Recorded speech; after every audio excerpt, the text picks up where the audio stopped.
This sports report brought to you by Harvey Norman. Shop online, mobile or in-store today. Good evening. A helicopter pilot is recovering in hospital with minor injuries following a crash near Wongai Falls in Litchfield National Park this morning. At 10 a.m, and the matter has since been handed over to the Australian Transport Safety Bureau. Catherine Mayor Faye Miller will step down from her position at the end of November as she continues to seek treatment for a bone marrow disease.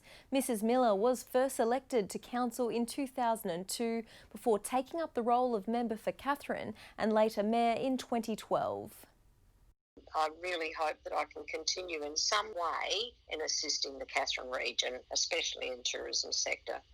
Deputy Mayor Peter Gazy will likely replace Mrs Miller from December. Concerns have been raised voters in the Red Centre will miss out in this term of government with just one elected Labor member south of Palmerston. But new Minister Chancey Paik says he will hold his own for the entirety of Central Australia. Heading into his second term in Parliament with a new patch, the former member for Namatjira now has a lot more ground to cover.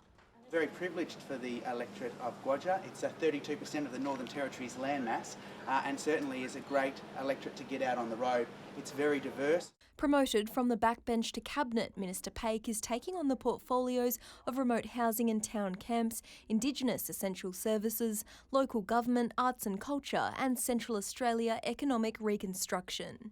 When we talk about the economic reconstruction of the Northern Territory, there's certainly the bush holds a key and a lot of the successes come from the bush.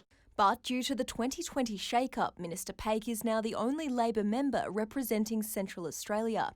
Territory Alliance's Robin Lambley says she's concerned it will result in a Darwin-centric government. She's also worried about the housing portfolio being split in two. Slicing up these departments and having two ministers responsible for essentially one department is problematic. Remote housing is a great fit for me. Being a remote member for the last 4 years, I've spent time in those houses. While Ms Lambley's party crumbled spectacularly in August, she hasn't ruled out switching back to representing Araluen as an independent. I've always worked on the policy of never saying never. My political career has been far from normal or regular. As for the CLP, Joshua Burgoyne is looking forward to being part of a strong force of opposition in the Red Centre alongside Bill Yan. His key priority will be curbing antisocial behaviour. When I was out door knocking, the biggest issue everyone raised with me was certainly around crime. So that is certainly something. The Gunner government made a lot of promises prior to the election about community service, and I intend to hold them to that going forward. Elle Conway, 9 News.